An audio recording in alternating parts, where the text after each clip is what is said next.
can't handle the truth. You All can't right. handle the truth. I spit into receipts before I go on air. There's no one helping me here. This is All why we right. need the Howard Stern studio, That's Denny. right. Well, one day at a time, but welcome on into the show. My name's Deny Gallagher. Our spit take provocateur over here, Benny Horowitz, he's with me too. What's up, dude? How's it going? I gotta say, I'm a pro. One thing that the gap teeth gives you an advantage of in life Yeah. is spitting.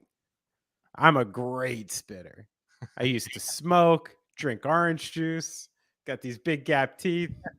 I can send one 20 feet. And then now with the kids and stuff, this can be a sprinkler. You get into the pool and you go, Yeah. Just go shoots round and out in all round. directions. I'm like a built-in spectacle for children. It's perfect. Was there ever a situation, because if I had a gap in my teeth, I just hold the cigarette in there and you're just like the coolest guy in the world, just like standing there? This is how I made my original chops in the world, Denny, as a Yeah. kid, was I would do anything in front of older people. And one of the things I did have for me was sticking things in my teeth. But normally the thing that would impress people is I'd put like change in there.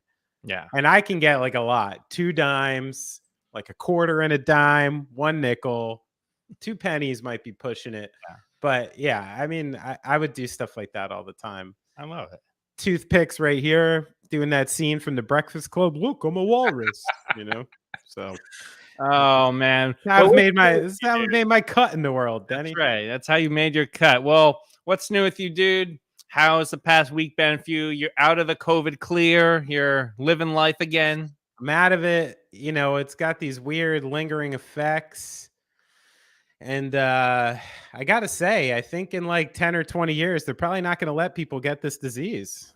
I hope Because not. I think it's really messing people up. And this whole idea of like, oh, just get it. You'll be fine. Then you won't get it anymore or it won't be as bad. I have a weird feeling in like 10 years, they're going to be like, hey, guys, we're not going to let you get this at all anymore because this is worse than you think. I have a feeling that day is coming. But for now, we keep on trucking. Oh Take man. an Epsom salt bath, get some steam in there, eat some good food. We got see, that's how we deal with stuff like this in my house. Through the entire COVID experience, the only medicine I took was maybe Advil 3-4 times just to get like a fever down or something.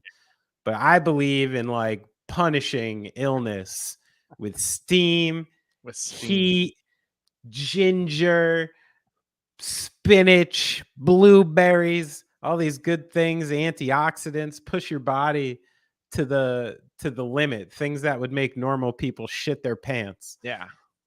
Like that's what you got to do to heal up, Don't give me your drugs. Well, you want to know what segment is like an Epsom salt bath every single week, Ben? I got a nice one today. Let's go. It's This Day Music History.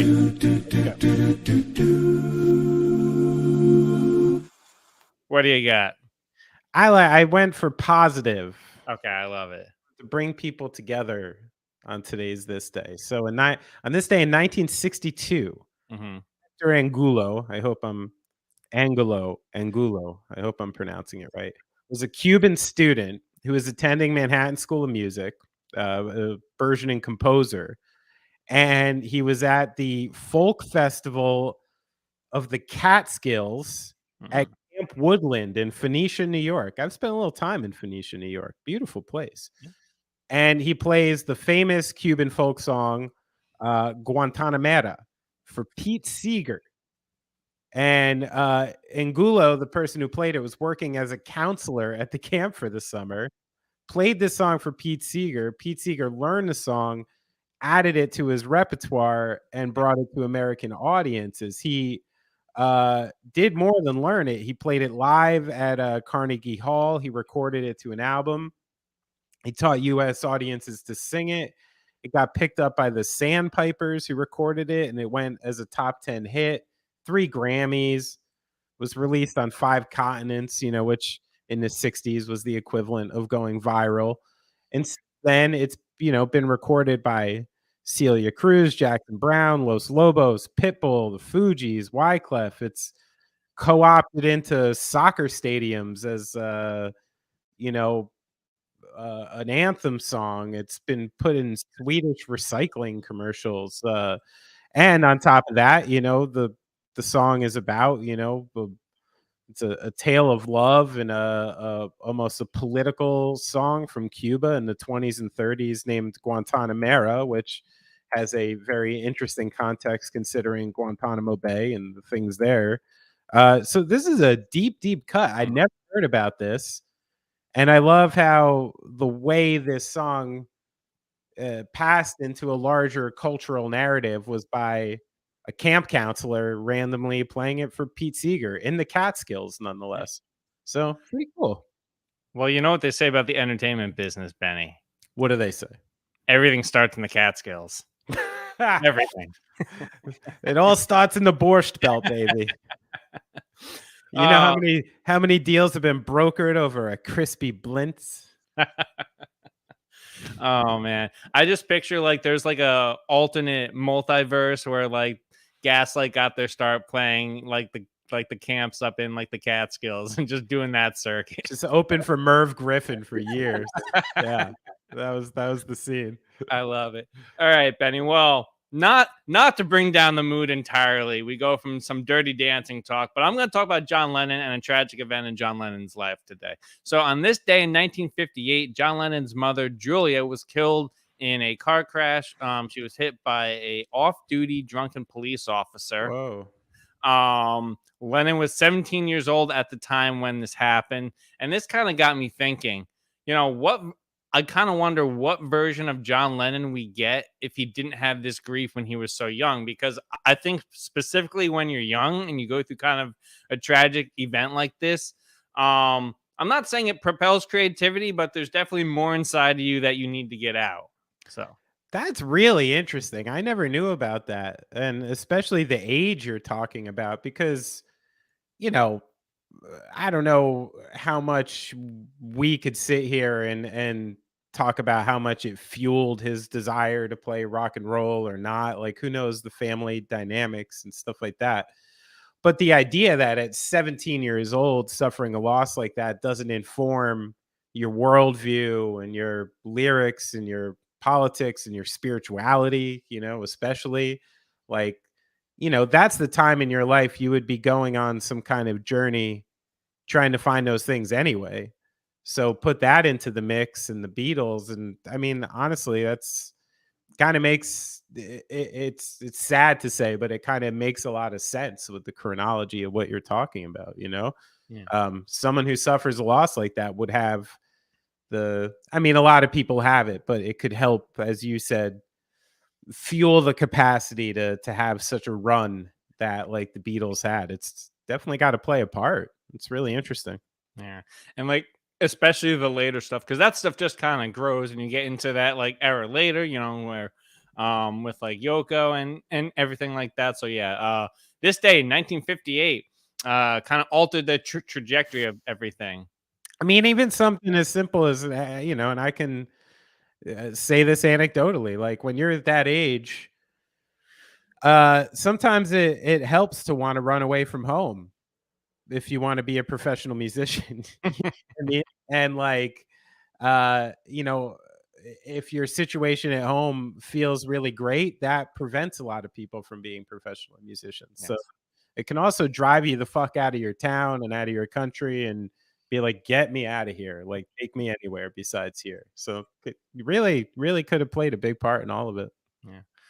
All right, Benny. So, first headline today. If there is one topic we've talked about in the past year, probably more than any, it's interpolation. I know. And we're starting to see, we talked a lot about the sale of catalogs and everything. And I'm not sure if the artists we're talking about today, the original artists, sold their catalog. But today, we have a new album drop from Lizzo. And normally on this program, we don't exactly talk about album drops. That's not exactly our bag, but we do talk about them when a highly popular artist dabbles in interpolation. And that's just what Lizzo has done. On this album, she has a song called Break Up Twice, where the chorus straight up that she straight up goes at Lauryn Hill's That Thing and pretty much makes it her chorus in that song. So lot to break down here. I'm kind of surprised to see such a popular artist take such a popular song and kind of be like, hey, I'm just gonna quote pay tribute. Super fine line here. So Benny, I gotta ask this question to you like this. For interpolation, we talk a lot with basketball about legacy and stuff like that. We famously had KD tweet this week, what have you done today to impact your legacy? Should an artist get docked in their legacy if they interpolate somebody else's chorus? Yeah, so many fine lines to this. Yeah. At first, when you wrote this, I like the docking system. Okay, I like the idea, and I think it might have to become a necessary part of music in separating what is produced to consume on a major level using all the tools necessary and things that are just coming from the artist, because it's been years and years now that I've been looking at pop tracks, looking at the info for these tracks and seeing 15, 20 random songwriters and beat creators and all these people involved in the tracks, and the person in front of it, I never know how much their opinion even informed the song or not, or if a bunch of people just took their lyrics and ran with it and made a hit. So like Lizzo is somebody I appreciate as an artist, and I know has something to say and has a lot to do with her own music. So in this case, I give a little bit of the benefit of the doubt. But the thing that is really fascinating to me about this, and something like you said we've covered all year, is did she pay for this or not? Like that's the interesting thing that's happening now, is like back in the day, in order to use this, you would have had to go to Lauryn Hill's people, the label.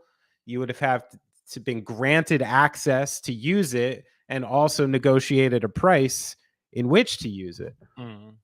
Now, with everything we've been talking about and these random groups, you don't know who they are, and these hedge funds scooping up licenses and publishing and buying old labels and sending artists into houses with 12 hits that they're allowed to chop up as much as they want. Like, I don't know if Lauryn Hill lost her publishing.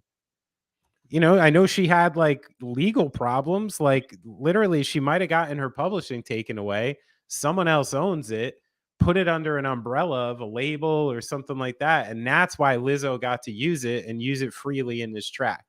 So that's a really interesting part of this that I don't know the answer to. Oh.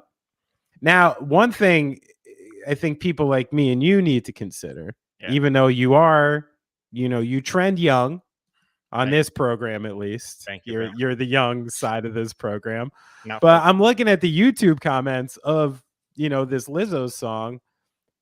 No one gives a shit, man. Like, I literally it's about 25, and YouTube comments are ranked accordingly. Like the things people care about are higher. And the first one I saw was like, oh, I like that nod to Lauryn Hill in the middle. Not like, yo, someone bit Lauryn Hill shit. Or like, most people, I gotta say, didn't even notice, man. Because it's a hit from a long time ago. Like, think about when you were 17 years old. Did you know every contemporary hit that came out 25 years before that? Literally, like that would have been me knowing like every single number one song that came out in like 1971. Yeah.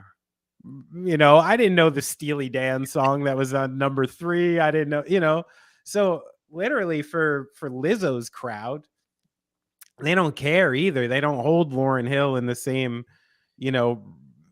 tier that we do. They don't know that song. Like, I heard that chorus and I went, oh yeah, I know that track, but I don't think most people had that reaction at this point. It's funny because I believe that this is the second time it's kind of been bitten.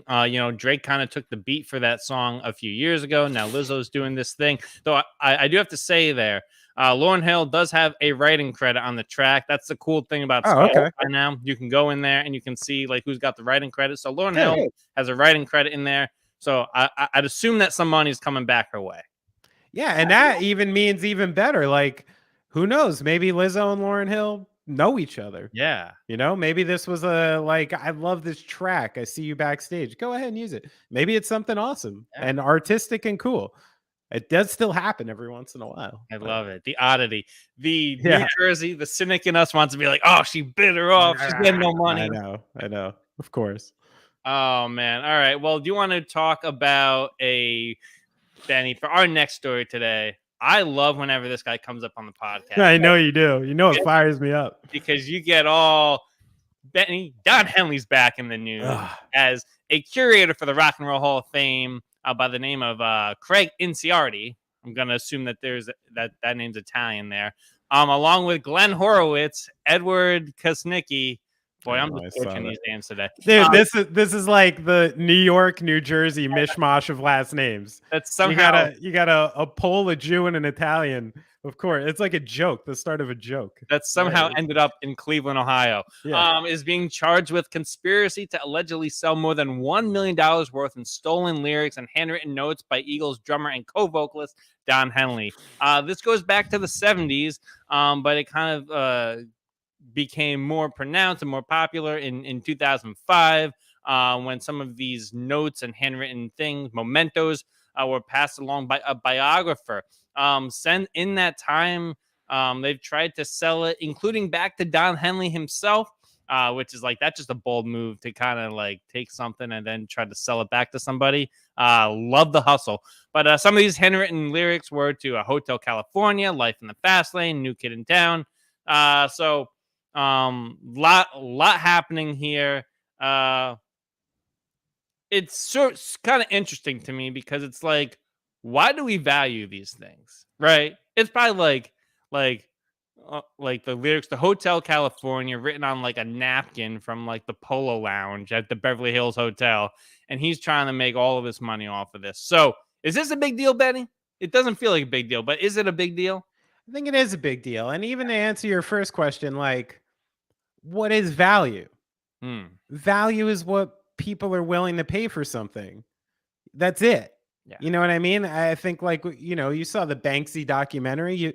You put a Banksy on the street without his name on it, it's worth $50.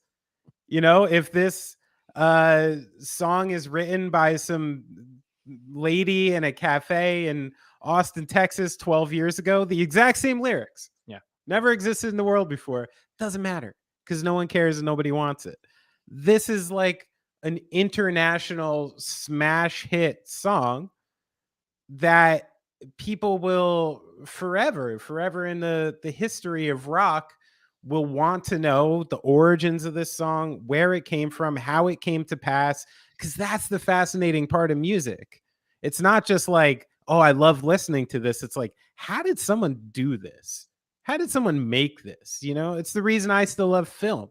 Is like, I watch Gangs in New York and I'm like, how does someone even go about doing this and taking me on this journey? I have no idea. And I love it. I want to stay on this ride, and music's ruined for me because I know, you know, how the pancake batter's made. So it is valuable and it is fucking cool. Honestly, like, these are the types of things I walk into the Rock and Roll Hall of Fame and I want to see. I want to see that it's memorabilia. And honestly, I do think it has value. I do think it's cool. As you know, I'm no Don Henley fan. He's notoriously got bad story after bad story after bad story. And then it was polished off by him reprimanding me and Alex Rosamilia from Gaslight. I have a direct story from Don Henley being a tight ass. Okay. So this guy is notoriously a tight ass, hasn't treated people right, whatever. Like, you know, welcome to the club for the history of music. You dig into your favorite artists enough, you're not going to want to fucking listen to anyone, it seems like. So I don't like standing up for Don Henley, but I got to say, in this instance, like, he lost this stuff, didn't know it was around anymore. Who knows what kind of drug riddled fucking person lost it in the 70s. But in 2005, like, finds out this stuff exists still.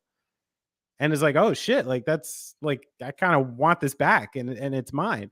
And this is where I like to separate law from what's just actually right and wrong. And regardless of how these people came to get this, legal, not legal, whatever dubious collector stuff happened to make this like legitimate or not, the dude wrote the shit. It's his handwriting, his pen, his words, the whole deal. It's his. Like, you lost this one, fellas. In 2005, you needed to figure something out with the person who made this. So in this case, like, they needed to consider this a wash. Like, I have this very valuable thing. Somebody wants it back. They're still alive. It's kind of up to them for now. They fought it. They tried to get cute, and they got fucked. And in this case, like, I think they deserve it. Like, I give the guy his shit back. You know what I kind of wanted to happen here, and this never would have happened. Don Henley doesn't seem that kind of guy. I kind of wanted like an OJ situation where like like going storming into their house and be like, "Give me the back the lyrics to Hotel California." Yeah, and honestly, man, I've recently had some experience with these like high end kind of collectible music autograph sports dealers. It's shady fucking business, man, especially around here. Like I don't know, the types of people who fall into a business like that. Yeah, gets interesting. It's like one step above being like a really, really good pot dealer. I thought you were gonna say, yeah, and then the guy tried to sell me crypto the next week. It's the same shit. It's the same shit. It is. It's Ponzi scheme type people who like get into this shit. It is. I love it. I love it. The movie about this, directed by Scorsese, is gonna be awesome. Yeah, but all right, Benny, let's get into some Emmy nominations, shall we? Let's move from out of the sausage being made, into the television. So we had the Emmy nominations come out this week. Succession, the HBO drama, led all nominations for the 2022 awards. But the big thing now, and we always talk about the business of commerce and everything like that. HBO picked up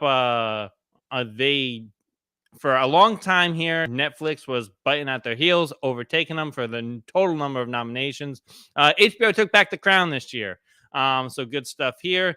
But I want to know, Benny, of shows like Succession, Hacks, Only Murders in the Building, Euphoria, Barry, Dope Sick, and these are just like the top ones. Pam and Tommy even got 10 nominations. Come on. Which one of these shows are you the biggest fan of?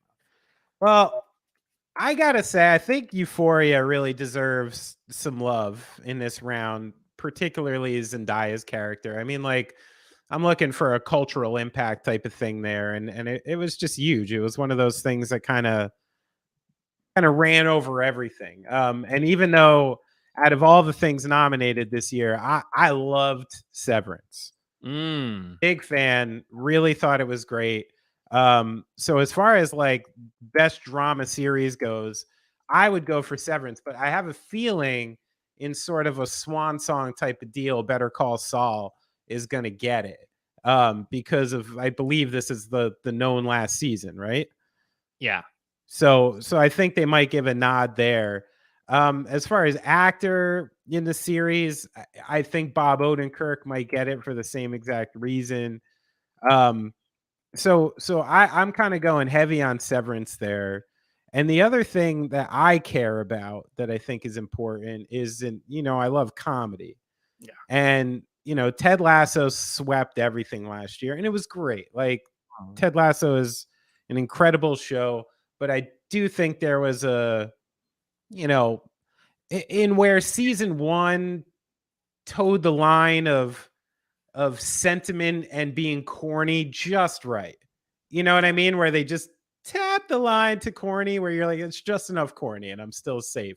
Season 2 went over a bunch of times for me. Yeah. It jumped the shark. Yeah. It did. And I really think Barry got much better and Bill Hader got much better.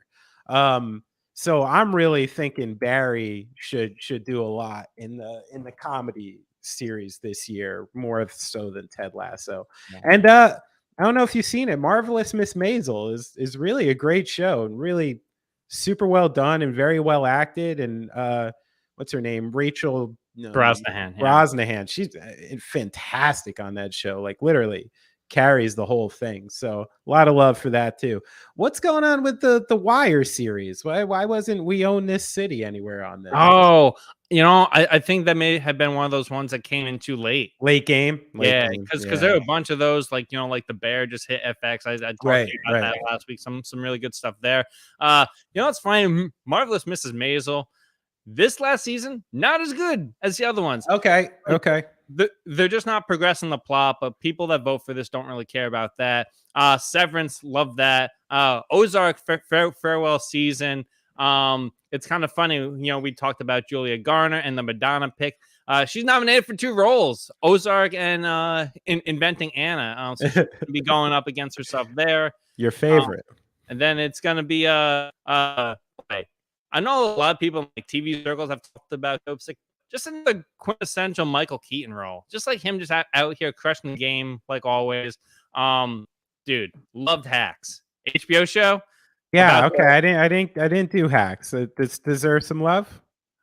100%. And Only Murders in the Building.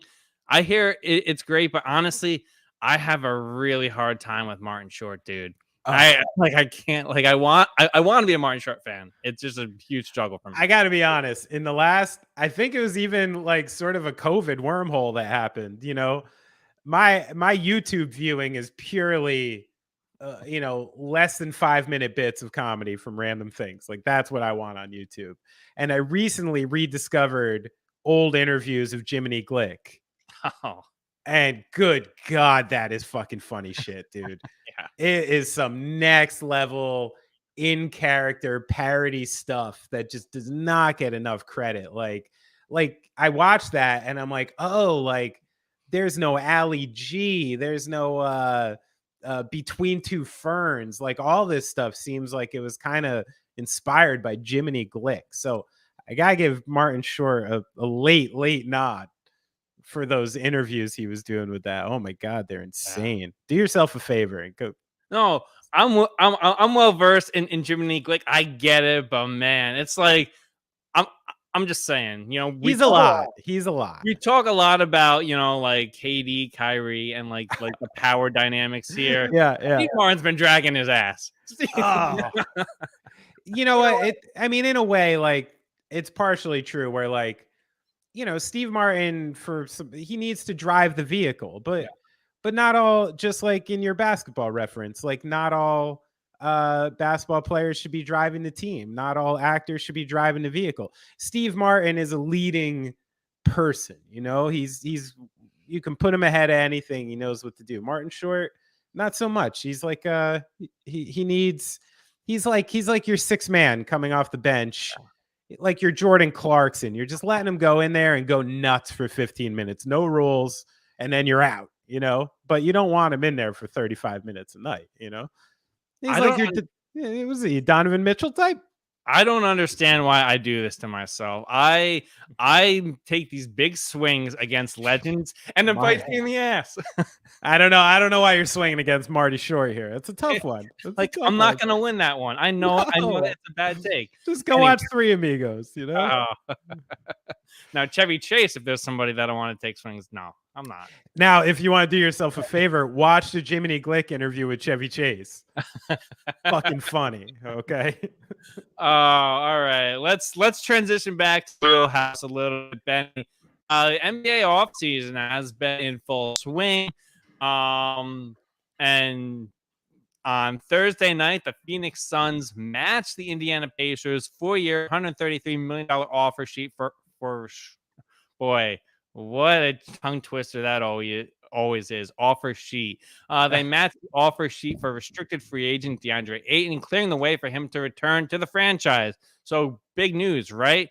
But the interesting thing is Phoenix showed no indication in doing a sign and trade for Ayton back to Indiana, which is interesting because now that they've signed in, Ayton becomes a bigger piece, or people thought he was going to be the bigger piece here. But the Suns cannot trade Ayton until January 15th. meaning that if the Suns were going to get in on a Kevin Durant deal, Donovan Mitchell deal, Ayton is no longer available. So back to the deal, though. Benny, roughly $30 million a year for DeAndre Ayton. How you feeling about that? I feel okay. It's the same kind of deal to me, like you're looking at with like Anthony Simons or Jalen Brunson. There's like sticker shock, like if you want to get these guys extended at 23, 24, 25 years old with still potential upside and the CBA going up and all this, like it's okay. And when you told me DeAndre Ayton at like 25 a year, I'm very comfortable. 30 a year, I'm mostly comfortable. 35 a year, like it's fishy. Yeah. And that contract could hurt or sting a little bit if these don't go the right way. But it's what it cost. I love the Pacers taking the swing they made, putting the pedal to the metal and really testing the Suns there. I thought that was a good move. You got to love the Pacers off season so far and the way they're handling things. But I think this case, and the Suns probably knew it the entire time, it's just too valuable. Yeah. It's a number one pick just from a few years back. He's in his early 20s, has made some serious runs and dents in the playoffs already, has more upside, particularly on the offensive end. Like DeAndre Ayton's got soft hands. Like the idea that I could see him in his late 20s really developing a nice soft mid-range game, some stuff like that, like he finishes well, it's possible. Even he's the type of guy I could see eventually managing to get out by the 3-point line because he has that kind of touch. So I think that's what you're looking at here. And I guess with the current situation, as you said, it just completely changes the dynamic of how we're going into this season. Because now, most of these trade offers I see and packages, like Ayton's got to be in it to make it valuable enough for a team like the Nets to move, maybe a team like the Jazz to move. So I think, this is another indication to me that you might see the start of the season with Kevin Durant still in Brooklyn and Ayton in Phoenix and, the whole crew. And on top of that, Ayton, can't be traded till mid-January, but also has a no trade opt out for the entire season. So, like now he's got to say over his own path for this year. And it definitely changes the dynamic, but Phoenix did what they had to do. I know they've historically said that we don't value the center position enough to pay for it, but you can't just let an asset like that walk scot-free. It's just bad business.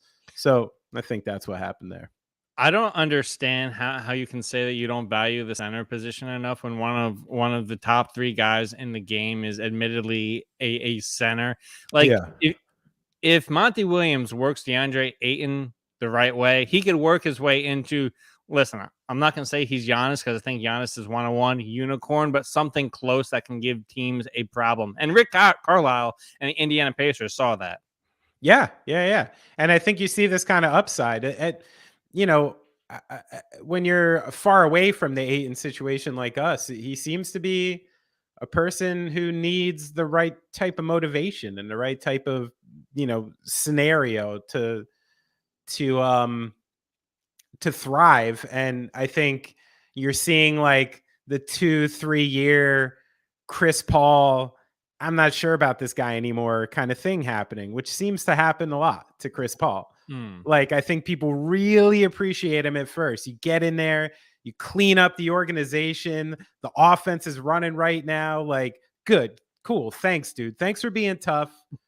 But after like 2-3 years, I think it wears on people. And, like eventually they're like, So I don't know. Is this an indication that the Suns back off Chris Paul a little bit? I don't know. There's going to be the day to have the Chris Paul conversation. It's but coming. Just listen, the way that the Phoenix Suns operate their organization and you have a championship window. DeAndre Ayton has shown that he's a championship kind of player. Yeah. It shouldn't have become this public spectacle that it's become. But Robert Sarver just is like, I don't know whether it's like he wants all of the clout of being an NBA owner without putting in like the brass tacks and investing in the community. But it's just strange when you have a guy like that, how Indiana even comes within 48 hours of having him for free. Yeah, yeah, they came too close. And I mean, and how much can you believe that shit anyway? Do you really not value the center position? You fucking chose a center over Luka Doncic. Like, Yeah. you're fucking better. Like a little bit. Yeah. Yeah. All right. Well, you know what team is valuing the guard position? Like a lot, a lot. And Not that's the the Jazz. Miami Heat and the New York Knicks. So since last week when we talked, Donovan Mitchell appears to be on his way out of Utah. There are a lot of teams that are in on Donovan Mitchell's services. But Danny Ainge and the New York Knicks are having an interesting two-way tango right now. According to Tony Jones of The Athletic, Utah offered Mitchell to New York for not one, not two, not three, but 6 future first-round picks, which is that's its own question in and of itself. Plus Quentin Grimes, Emmanuel Quickly, Obi Toppin, and Miles McBride. But the Knicks were like, nah, we're not doing that because that's giving away the future of your franchise, rightly so. But Benny, I gotta ask, it's been a strange offseason, past few off seasons for changing picks, but specifically this off season. What you used to be able to get for like 3 first-round picks now costs 4, 5, or 6. What's happening here? Well, I think it's the protection scenario, like back in the day, no picks were protected. So 2, 3 picks were these like meaty, if this team sucks, we're golden picks. And they did mean more. But now with these extensions and protections, and I fold it over to this year and top 10, top 12, top 14. Like, I don't even know what these picks are sometimes until the draft comes and someone explains it to me because it's getting so confusing. So I think that is a big part of the reason why the number has gone from 2 to 3 to 5 to 6 to 7 and all that for sure. As far as the Knicks are concerned here and what they should do, here's 2 things I'm certain of going into this, okay? Yeah. One is that the Jazz are finally doing what they should be doing. Complete fucking teardown. You know what I mean? Like, you just got rid of Gobert, you just got rid of Snyder. Like, why keep Donovan Mitchell right now? Why keep this potentially, really strong asset who can get you a lot? You're in the Victor Wembanyama sweepstakes anyway next year. Mitchell hurts that. That's even part of the reason I can see the the Nets not being a part of this deal because, the Nets could not roster Donovan Mitchell and Ben Simmons at the same time. And Ben Simmons going back to the Jazz kind of fucks up their plan of just being totally awful. So, there's a lot to play there. The Jazz are in official teardown mode. And I don't expect Donovan Mitchell to be there anymore. When it happens, I'm not sure. So if there's anything I'm certain of is Danny Ainge is doing the right thing. Like, you don't want to meddle around with Donovan Mitchell for the next few years and try to rebuild. He's not good enough to do that around. That leads to question number 2 and what me and you were texting about. And I think that is the polarizing thing here is the people who do or do not believe that Donovan Mitchell is the best player on a championship team. I don't believe that. I think Donovan Mitchell is in a very good but secondary tier of player where he needs a counterpart, a very strong counterpart equal to or greater than him to win a championship. Does that exist in New York right now? Like, do I see a team of Brunson, Barrett, Julius Randle, Mitchell Robinson cracking through the Bucks, the Celtics, the cream of the crop in the East? I don't know. So I think that's the big question is I think the assets you have to give up to get someone like Donovan Mitchell, it's just the name of the game these days. He's a top 20, 25 player. He's had some explosive playoff performances where I'm like, You could just give this guy the ball in the fourth quarter for any team and he can just go. And a championship team needs that. I'm not saying he's not necessary. I just don't think he can be the guy.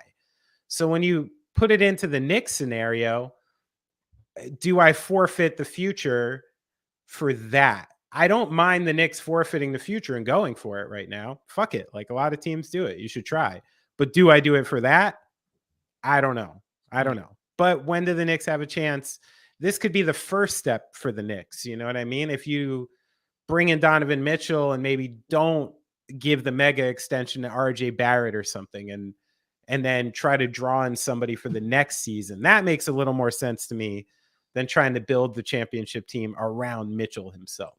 I mean, he's 26. He's got a few more years left locked in. If you make this trade for a team like the Knicks, it makes a lot of sense. But it's interesting that you brought up the, you don't think he's the best player on a championship team and that he needs a Batman, so to speak, to kind of usher him into that. I'm curious why Portland isn't in the mix, or if they're in the mix, why it's not being talked about, because you already just extended Dame. He's making crazy money into his late 30s. Good for him. But he's going to need some help there. So it's like you got rid of McCollum. You have some assets there that you could put together a package for. So it'd be interesting to see now with how Phoenix being out of the way, how that would affect any sort of Miami deal. All right, so what's Portland give? Portland gives up Simons. Got to give up Simons. You got what do you give up? Yeah, maybe like you got to give up some of the, maybe a Shaedon Sharp. You got to put in a couple because they don't have picks anymore. Yeah, so you got to put all those. Right. Are you putting the Sear Littles and Shaedon Sharps and all your depth in there? And is that enough? I don't think that's enough. Might not be enough. I think that's the problem going to Portland. Here's one I heard Zach Lowe talk about that I kind of like. If you can pull it off. What about Cleveland? Okay. Taking a stab. You package LeVert, Okoro, Markkanen. You got salary there. Maybe you toss in the kid from Kansas you just picked to sweeten the pot. 1 million picks. And then all of a sudden you got Darius Garland, Donovan Mitchell, Evan Mobley, and Jared Allen. Yeah, it's pretty nice. Okay. Like you start giving me that team with a couple complementary pieces, I'm interested. Yeah. So that was the one that came out of nowhere that I think Lowe brought it up, and I'm like, I like that one. The problem with that though is if you were dealing with any other GM or president of basketball ops, would be like, cool, but it's Danny Ainge, and he's gonna want like Evan Mobley and just be completely unreasonable for what Donovan Mitchell is in this league. Yeah, probably. And and that's where he's right on the border of being able to do that. I think Donovan Mitchell is like a 3-time All-Star. He's on the cusp of your top 20 players. Like, it's not like you make that pitch and you sound totally ridiculous. He's close enough to be able to make that pitch. A lot of interesting things happening right now. Some minor moves in the past week. Anything that you particularly loved that's happened in like the past week? Yeah, dude, I couldn't love the Nuggets offseason anymore. Like, I don't like losing Monty Morris. I think that was the piece that went to the Wizards that's being a little like undervalued. Like that's a proper starting point guard in the NBA. Maybe a little better suited off the bench, but a good player. But KCP not only goes there, he just extended for 2 years, $30 million. And I think now with Bruce Brown and Jamal Murray coming back, like all of a sudden the Nuggets, like you put this on paper, they not only have a good team, they have a very good team with no question marks after this season. You know what I mean? Everyone's locked up. This is the team. This is the unit. Coach is set. Like I feel like the Nuggets are in full like locked and loaded mode now. And especially losing Tim Connolly to Minnesota, you thought that maybe their leadership was going to be a little shaky. No, they locked it down. They added some pieces, and then the interesting reports coming out next year. Jamal Murray the beginning of the season, he's not going to be a every night kind of guy, which they're probably one of the few teams that can handle not having a major star like that out there because they got the MVP. Probably the postseason he'll be back up and running. Yeah, reports out of Denver indicating that he's going to be like a couple times a week guy rather than an every night guy. And we got to talk a little. I'm just going to report a little from Summer League. Okay. You know I'm watching because I'm a fucking nerd. And if there's one thing, there's two things that are coming through to me about Summer League right now. Is A, they got the draft right, which to me is Paolo and Chet clearly have a higher upside to me than Smith. I think Orlando and OKC were both very smart. I really like watching his game, and I think he could be a very good NBA player. I'm not trying to take away from Smith here, but watching Paolo and Chet in the first 2-3 games is one of those Summer League things where you're like, oh, okay, this is real. I know Summer League doesn't mean that much, but there are elements of this that are very real. These guys are here and they're ready to go off the bat. And I think OKC should be very excited about this burgeoning love affair between Josh Giddey and Chet Holmgren, because that should be exciting for them. Now, reporting from the Nets Summer League. Okay. Mm-hmm. Now, one thing that I think, has been lost in a shuffle is Sean Marks' ability to kind of find diamonds in the rough a little bit. And he's very good at it. Mm-hmm. And if this Summer League is any indication, they're not toying around in the Summer League this year. They have 5 guys they're primarily focusing on in Summer League, which is Day'Ron Sharpe, Cam Thomas, David Duke Jr., Kessler Edwards, and one other person that's escaping my mind right now. And what I love about this is like the Nets are solidifying a real like hardcore B group that most of them they drafted or picked up in the last year or two. These guys have played together a lot, and they have this like behind the scenes core that's, I think, stronger than people realize going on there. So there is a little optimism to me coming out of Nets world as far as like, even though all this crazy stuff is going on at the top, there's like nice solid stuff going on below the surface a little bit. Cam Thomas was cooking the other day. I watched that Bucks game because I got to see Pharrell Jr., a.k.a. Marjan Beauchamp, go off. Boy. Dude, I can't believe, number one, he has to be the oldest looking 21-year-old, 22-year-old I've ever seen. How does he look older than Pharrell? He's got some Greg Oden shit going on there for sure. Yeah. But no, I had a question for you real quick before we get out of here about Chet Holmgren. Because man, you see the game, you see he is an absolute killer. But dude, you're meaning to tell me this guy's gonna play over 60 games a year? Forget about it. Like, do you see this body? It's gonna hold up over an NBA schedule. You know what? Like, I honestly gotta say, I think it's a little overblown as far as his health is concerned. Like I have no indication to tell me that a skinny body is gonna get hurt. The one thing that became really obvious, within 40 minutes of Summer League, is Chet Holmgren cannot be an interior presence in a rebounding sense for a while yet. And maybe he won't because of his size. Like, there are some dudes in the NBA that can just toss this motherfucker around, okay? So I don't want him fighting for a position down low in this. I want him flying around, like with that wingspan, you can manage to be an interior presence and fuck with people's shots and stuff like that without having to body up and do some crazy shit. So I think they're going to need somebody on that team. Like, whenever OKC tries to advance to the next level of trying to be a real team, they're probably going to have to add a piece like that, almost in what Minnesota just tried to do, like Cat Towns needs someone down low to help him out. And, Holmgren's probably going to be the same. But are you watching this fucking like 19-year-old 7'2" kid work that ball up the floor Yeah. like a fucking point guard and moving it. I mean, God, man, like the sky is the limit for what you can do with that, particularly on offense. I mean, it's really interesting. You know what? I take all of it back because I came in. I've seen the entire Giannis thing. He came in not quite that skinny, but like Not a that version skinny. Yeah. of that skinny. And you know, you get put in the right program, the right diet, anything's possible. He like the skill set's there. It just is like, is he gonna become Giannis or is he gonna become Henry Ellenson? Who knows?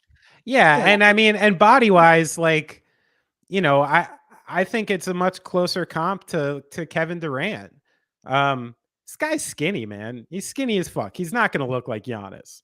Like Giannis was like some like wet piece of clay at that point who could just be molded, you know. He had this you saw his older brother. You're like, oh, okay, these boys are big. Like they got some meat to put on. You know, from everything of the Holmgrens, he's got a 7 foot tall, skinny as fuck dad. You know, like this is just these guys. It's just might be what he looks like, but it's also I don't think it's like an absolute curse for your health in the NBA. I think it just might be a curse for the way you can play, you know? Chet, no sugar, no beer.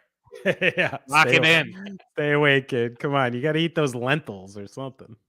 All right. Plenty of ways to get in contact with the show. You can email us at thetuneuppodcast@gmail.com. We've been live on YouTube, Twitch. Subscribe. Get involved in the party. Thank you to everybody that joined us today. Nice. We see you. Thank you for we got the Donovan Mitchell talk in. So get at us on all the social platforms at TuneUp HQ, wherever you get it. Twitter, Instagram, TikTok. We're there. Benny's on Instagram. He's not on Twitter. But hey, follow him at Benny Horowitz. And there's no number, so there's nothing to play there. That's it, me. That's just me now.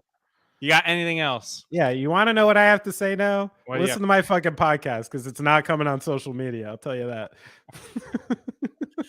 Oh, that's great. That makes me feel great. The advertising's there, and the show is ended. Maybe forever. Who knows? Go in peace. You've been listening to The Tune Up.